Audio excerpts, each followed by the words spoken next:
Hello friends. रस लफान gas सुविधा के बारे में हम लोग पढ़ेंगे। न्यूज में, एनडीटीवी में, और ये ज्योग्राफी के पॉइंट ऑफ व्यू से देखें तो इम्पोर्टेंट है। कतर के रस लफान में हुआ क्या है कि औद्योगिक जो है क्षेत्र में स्थित जो बरजान गैस आपूर्ति संयंत्र था उसमें एक विस्फोट हुआ, भीषण आग लगी, जिसमें कम से कम लगभग 54 लोग घायल हुए हैं और 18 कर्मचारी जो हैं लापता है। ठीक है, तो अगर देखा जाए तो विश्व भूगोल, आप वर्ल्ड ज्योग्राफी, ऊर्जा सुरक्षा और अंतर्राष्ट्रीय संबंध इसमें देख सकते हैं। तो प्रसंग यही है कि बरजान में आग लगा है लगभग। अब देखिए, कई लोग कर्मचारी लापता है। विश्व की सबसे महत्वपूर्ण जो है एलएनजी लिक्विफाइड नेचुरल गैस सुविधा में से एक है। रसलफान गैस सुविधा क्या है, तो देखिए, अगर हम इसकी बात अगर करते हैं तो सबसे बड़ा एलएनजी निर्यातक है, केंद्र है। प्राकृतिक गैस के प्रसंस्करण, शोधन एवं निर्यात का विशाल औद्योगिक परिसर है। विश्व के सबसे बड़े कृत्रिम बंदरगाहों में से एक है। कतर की ऊर्जा अर्थव्यवस्था का प्रमुख आधार है। ठीक है, स्थान की अगर आप बात करते हैं तो देश कतर है, नगर पालिका अल खोर है, राजधानी दोहा से 80 किलोमीटर उत्तर है। देखिए, जो कतर है दोहा तो 80 किलोमीटर उत्तर है। ठीक है, तो ये रहा आपका रस लफान। एंड फारस की खाड़ी के तट पे स्थित है। तो वही हो गया दोआ, हो गया अलखोर, हो गया Ras Laffan, Persian Gulf, North Field gas field, आप ये देख सकते हैं, North Dome gas field, South Pars gas field, Ras Laffan हो गया, सऊदी अरबिया हो गया, कतर, ये कतर में, एंड गल्फ हो गया, और स्टेट ऑफ हॉर्मुज हो गया, यूएई हो गया। तो ये सब आपको ध्यान रखना है कि कहाँ पर, ईरान हो गया इधर। ठीक है, चलिए स्थापना की बात अगर करते हैं इसके बारे में, अगर और बात आप करते हैं तो देखिए, ये जो विश्व के सबसे बड़े कृत्रिम बंदरगाह का देखा जाए तो घर है, और प्राकृतिक गैस के प्रसंस्करण, ये सब चीजों के लिए अवसंरचनात्मक केंद्र है। ठीक, इतिहास और संदर्भ की अगर हम बात करते हैं, अच्छा, इसकी स्थापना जो है 96 में कतर एनर्जी संचालक है। नॉर्थ फील्ड से प्राप्त प्राकृतिक गैस का प्रसंस्करण, एलएनजी निर्यात, पेट्रोकेमिकल का उद्योग का विकास। नॉर्थ फील्ड के बारे में अगर यहीं पे देखा जाए तो विश्व का सबसे बड़ा non associated natural gas field है, अनुमानित तो 900 स्टैंडर्ड क्यूबिक फीट से अधिक है। ठीक है, ये याद रखने के लिए, नॉर्थ फील्ड ईरान का साउथ पार्स गैस फील्ड। तो देखिए, नॉर्थ फील्ड आप ऐसे देख लीजिए,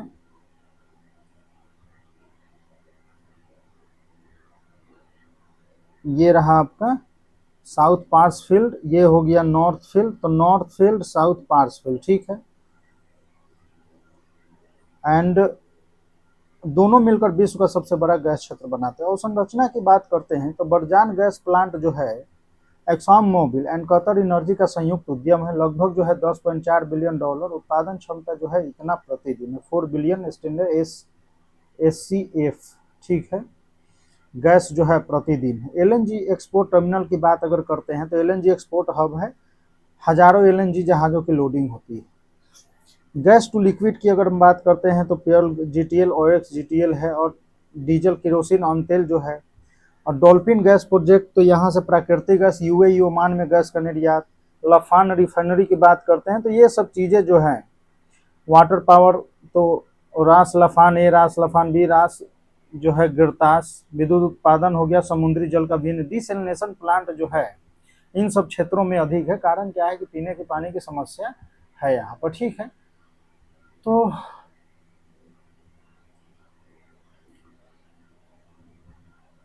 और सामरिक महत्व की अगर हम बात करते हैं तो विश्व का और एशिया यूरोप में एलएनजी आपूर्ति है, कतर की अर्थव्यवस्था का आधार है। वैश्विक सुरक्षा और महत्वपूर्ण भूमिका भारत से ही, भारत जो है आयात करता है एलएनजी, और एलएनजी का कतर जो है भारत का आपूर्तिकर्ता देश भी है।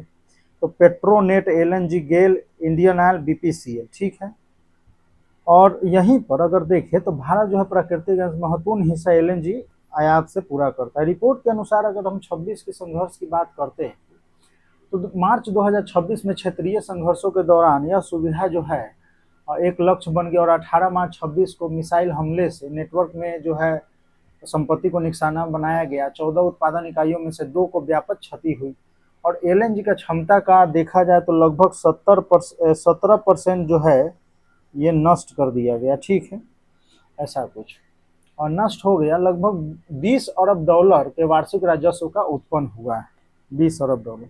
तो देखिए रिपोर्ट के अनुसार मिसाइल हमला हुआ है, उत्पादन इकाइयों में नुकसान हुआ है, ठीक है, एलएनजी क्षमता प्रभावित है और वैश्विक ऊर्जा पे संभावित प्रभाव तो पड़ेंगे ही। अगर हम प्रभाव की तो एलएनजी की कीमतों में वृद्धि होगा, ठीक है, ऊर्जा आपूर्ति बाधित होगी, वैश्विक शिपिंग जो है प्रभावित होगा और यूरोप एशिया में ऊर्जा सुरक्षा पर असर दिखेगा। भारत में और भी देशों में दिखा है इसका इफेक्ट। भारत के आयात बिल में वृद्धि की संभावना है, सही है।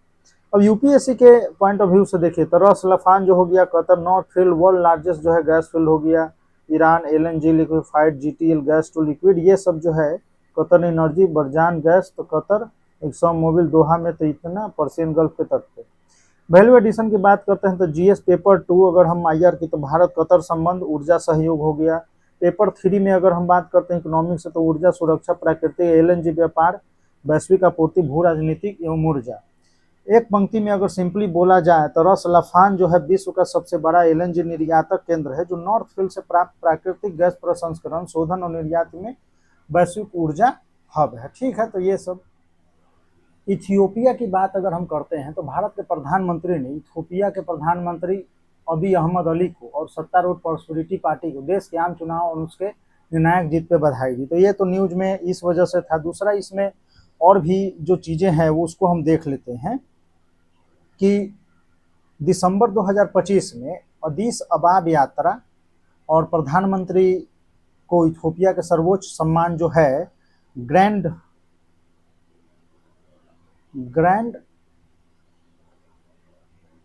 ऑनर निशान,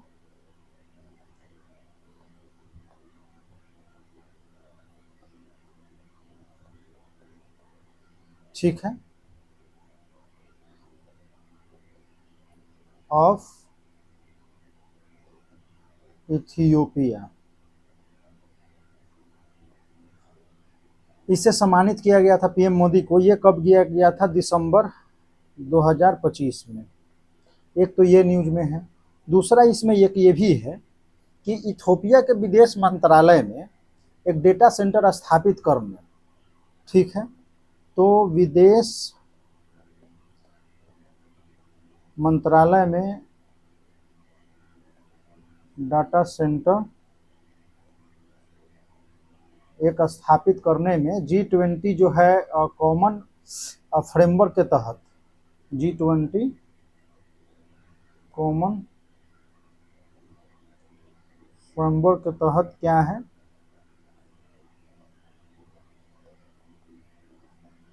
ऋण पुनर्गठन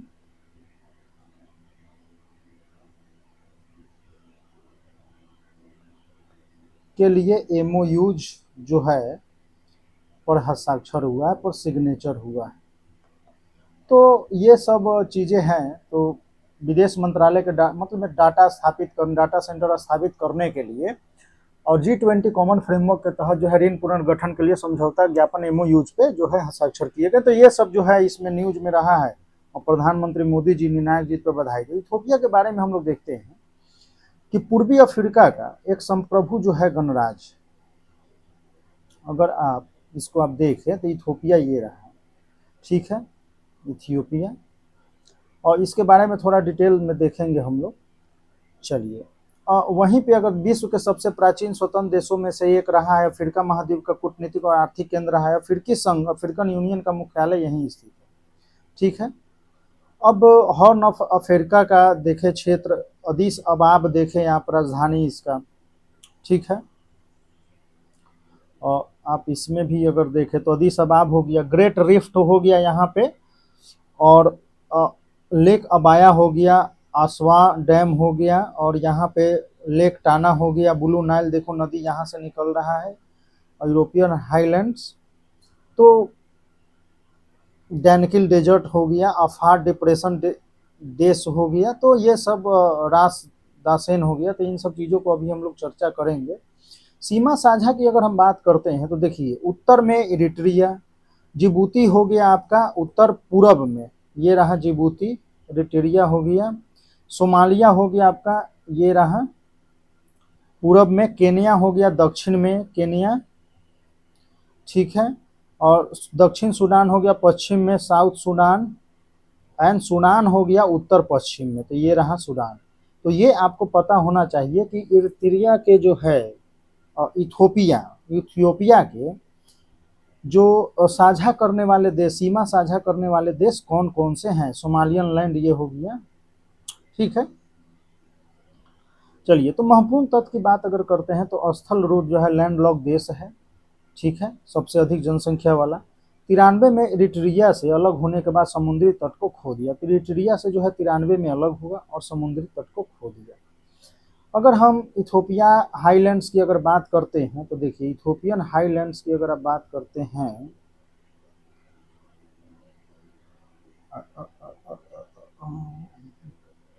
इथोपियन हाईलैंड्स ये रहा। तो इसकी अगर आप बात करते हैं तो आप इसमें बोल सकते हैं कि रूफ ऑफ अफ्रीका कहलाता है। देश का अधिकांश भाग इसके उच्च भूमि पर स्थित है, ऊंचे पर्वत, गहरी घाटियां और पठारी क्षेत्र है, ठीक है। और इसमें रास दासेन जिसकी ऊंचाई लगभग 4550 मीटर है, रास दासेन, तो इसमें है क्या,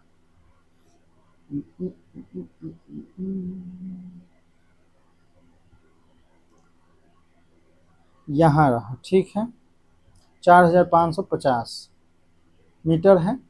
और वहीं पर अगर हम बात करते हैं ग्रेट रिफ्ट वैली की, तो उत्तर पूरब में दक्षिण पश्चिम की दिशा से गुजरता है रिफ्ट वैली। और आप ये बोल सकते हैं, यहाँ अच्छे से दे रखा है ग्रेट रिफ्ट वैली, ठीक है।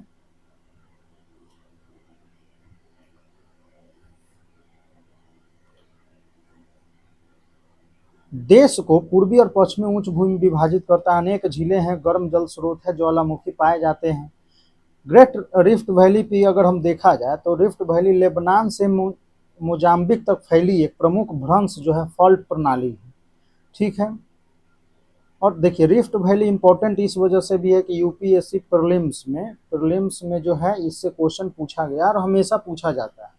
दनाकिल अवसाद की अगर हम बात करते हैं तो अफाट त्रिकोण, अफाट ट्रायंगल में स्थित है, पृथ्वी के सबसे गर्म शुष्क और न्यूनतम स्थलों में से एक है। तो दनाकिल जो है देखिए, तो दानाकिल डेजर्ट की बात हो रही है, तो ये रहा।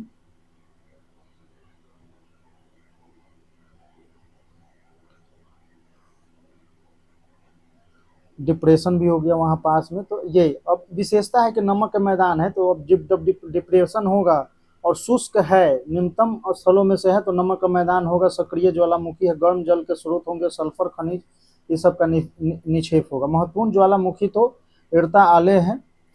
ब्लू नाइल बेसिन की बात करते हैं तो ब्लू नाइल है, उद्गम है लेक टाना, लेक टाना में उद्गम इसका है। नील नदी का जल का सबसे बड़ा ब्लू नाइल से प्राप्त होता है। इथोपिया सूडान मिर्स जो है महत्वपूर्ण इसके देश है।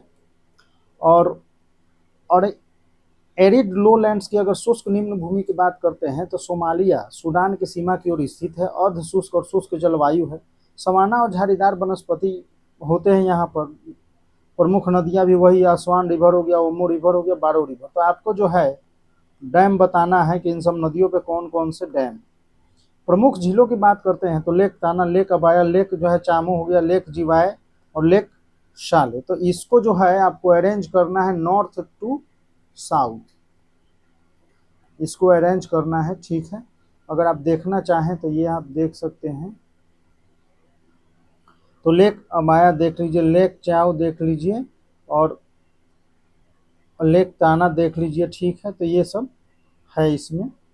आसवान लेक एबे हो गया, ठीक है। तो चलिए नेक्स्ट इसमें क्या है कि अर्थव्यवस्था के, अच्छा इसमें जलवायु की बात करते हैं तो उच्च भूमि में समशीतोष्ण जलवायु, समशीतोष्ण, निम्न भूमि में शुष्क और गर्म जलवायु, ऊंचाई के अनुसार तापमान में परिवर्तन। अर्थव्यवस्था तो मुख्य क्षेत्र कृषि हो गया, कॉफी उत्पादन, पशुपालन, जल विद्युत, वस्त्र उद्योग। निर्यात तो कॉफी का निर्यात करते हैं, ऑयल सीड करते हैं, गोल्ड और पल्सेज। इथोपिया भारत का संबंध तो देखिए ऐतिहासिक है।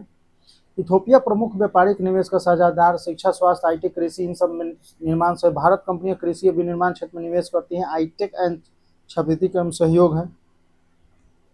अदीस अबाब राजधानी, हॉर्न ऑफ अफ्रीका हो गया, स्थलरूध हो गया, ये सब चीज़ें जो है हमको प्री के पॉइंट ऑफ व्यू से जो है अर्ता एले जो है सक्रिय ज्वालामुखी है। ग्रेट रिफ्ट वैली है तो इथोपिया से होकर बहती है। यूपीएससी वैल्यू एडिशन में अगर हम बात करते हैं तो भूगोल, रिफ्ट वैली, पठार ज्वालामुखी।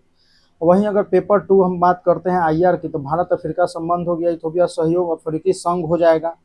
अफ्रीकी यूनियन आपको ध्यान में रखना है और उसको पढ़ना है।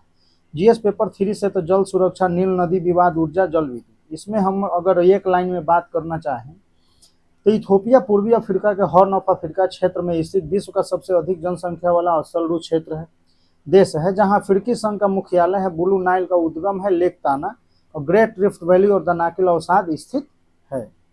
ठीक है, और इसमें आपका होमवर्क यही है कि अदीस अबाब, लेक ताना, ब्लू नाइल, इन सबको जो है मैप में आपको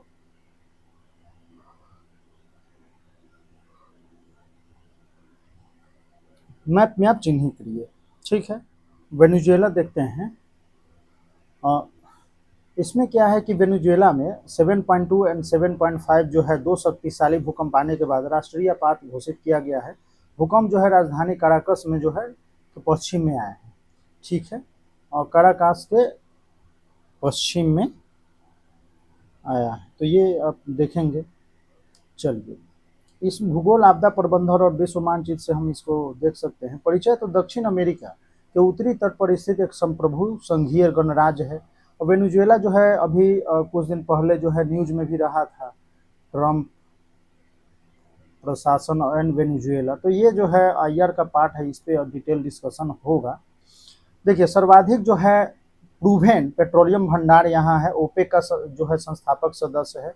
क्वेश्चन आपके पास ये है कि ओपेक जो है, ओपेक में कितने देश हैं, कितने देश हैं, देश इसमें कितने हैं, और संस्थापक देश कितने हैं। ठीक है, दूसरा इसमें आपसे एक ये पूछना है कि ओपेक जो है, ओपेक प्लस, इसमें कितने देश है और कौन कौन, हमने कराए थे। मानचित्र में अगर हम बात करते हैं तो यहाँ पे इसके पश्चिम भाग में आया है। ठीक है, तो दक्षिण साउथ अमेरिका राजधानी यही हो गया। सीमा आपका हो गया कोलंबिया, पश्चिम में, दक्षिण में हो गया ब्राजील, गुयेना हो गया सीमा। जो उत्तर में तो कैरेबियन सागर है, और उत्तर पूर्व में अटलांटिक महासागर है, और अटलांटिक महासागर इधर हो गया। ठीक है, तो चलिए, टेक्टोनिक स्थिति की अगर हम बात करते हैं तो कैरेबियन प्लेट जो है और दक्षिणी अमेरिकी प्लेट, साउथ अमेरिकन प्लेट की सीमा पर स्थित है। ठीक है, और यही कारण है कि यह क्षेत्र जो है भूकंप की दृष्टि से अत्यधिक सक्रिय है। तो प्लेट बाउंड्री हमें Caribbean plate, south American plate, ये हमें ध्यान रखना है।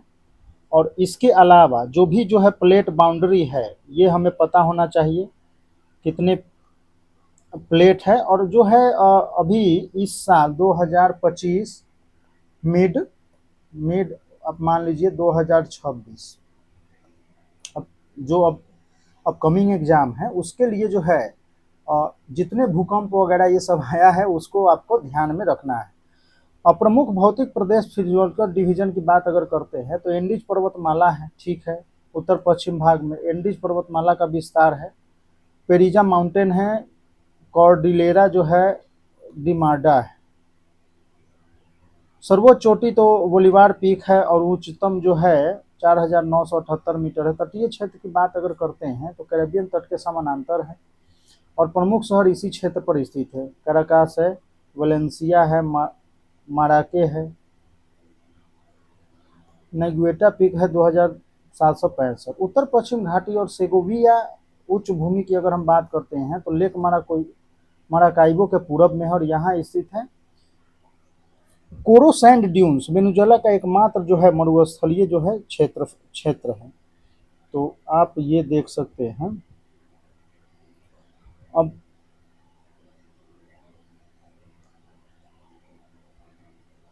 मार्काइबो ये हो गया, ठीक है, पूरा रिवर हो गया, और इनेको रिवर हो गया, कैराकास, और ये जो कैरेबियन सी है इसके जो है पैरेलल में ही इसके क्या है, जो भी देश है, शहर है, देश नहीं शहर जो है अवस्थित है, ठीक है, इसके पैरेलल में। तो आप ये देख सकते हैं एंडीज माउंटेन का विस्तार आप देख सकते हैं कि किस तरीके से है एंडीज माउंटेन का विस्तार।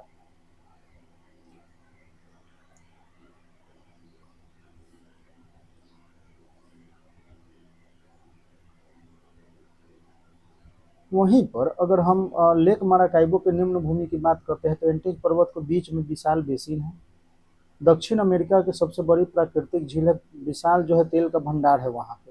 ल्यूनोस की अगर हम बात करते हैं, लियानोस की, तो ओरिनेको नदी के किनारे फैला एक विशाल सवाना घास का मैदान है, कृषि और पशुपालन के लिए प्रसिद्ध है। गुयेना जो है अगर हम हाईलैंड्स की बात करते हैं, ओरिनेको नदी के दक्षिण में स्थित है, ओरिनेको नदी के नॉर्थ हो जाएगा, इधर साउथ इधर स्थित है, और लगभग दो पांचवे भाग में फैला हुआ। विशेषता तो प्राचीन पठार ग्रेनाइट की चट्टानें, तेइपू जो है पर्वत, महत्वपूर्ण तो पाउंट माउंट जो है रोइमा है। और इनेको डेल्टा की अगर हम बात करते हैं तो नदी अटलांटिक महासागर विशाल डेल्टा पर बनती है। एंजल फॉल्स की, तो विश्व का सबसे ऊंचा जलप्रपात 979 मीटर है। कैनाइमा जो है राष्ट्रीय उद्यान यहाँ पर स्थित है, तो कैनाइमा ये आपको नेशनल जो है पार्क जो है यहाँ पर है।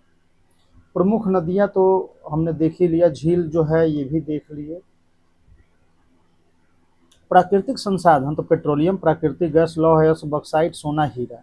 अर्थव्यवस्था तो यही है कि तेल, गैस, पेट्रोकेमिकल, खनन, कृषि है। विश्व को सबसे तेल जो है सिद्ध प्रूवन जो है तेल भंडार है। जैव विविधता तो अमेजन वर्षा का हिस्सा है, सवाना है, पर्वतीय वन है, मैंग्रोव है। तो ये प्रीलिम्स के पॉइंट ऑफ व्यू से अगर फैक्ट देखें 4-5 पॉइंट में, तो राजधानी, सर्वोच्च चोटी, विश्व का सबसे ऊंचा जलप्रपात, प्राकृतिक झील, नदी, प्रसिद्ध सवाना लानोस, और हाईलैंड्स हो गया। ओपेक का सदस्य है, आपको बताना है ओपेक प्लस के सदस्य।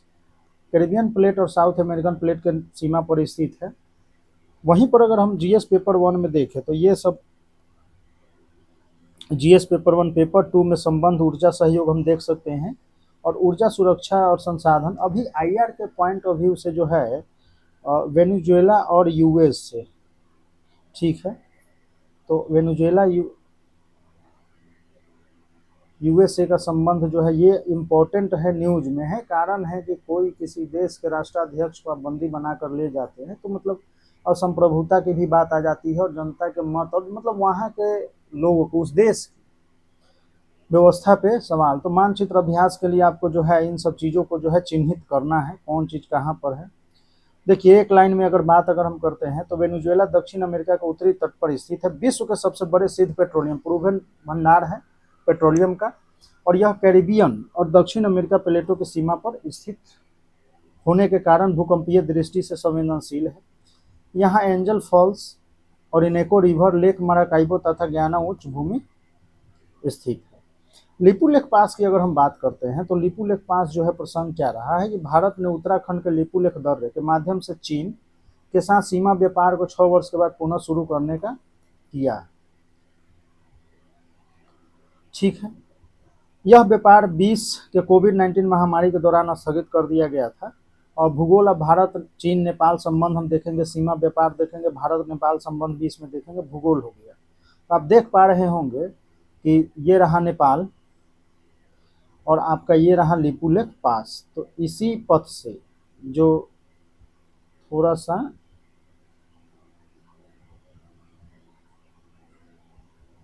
ठीक है, तो लिपू लेक पास यहाँ पर है। चलिए देखिए, हिमालय के उच्च हिमालयी सामरिक दर्रा है, भारत नेपाल चीन ट्राई जंक्शन आप बोल सकते हैं। सीमा व्यापार, तीर्थ यात्रा, सामरिक दृष्टि से अत्यंत महत्वपूर्ण। उत्तराखंड, पिथौरागढ़, कुमाऊं, ब्यास नदी, ब्यास रिवर, आपको ये भी देखना है कि कौन सा रिवर है, तो ब्यास रिवर, ठीक है। ऊंचाई लगभग 5200 मीटर है, लगभग 17,000 फीट। लिपुलेख के निकट 3 जो है देशों की सीमाएं, तो भारत, नेपाल, चीन, ये तो आपको पता ही है। अब ऐतिहासिक पृष्ठभूमि की अगर हम बात करते हैं तो ब्रिटिश भारत और नेपाल, ठीक है,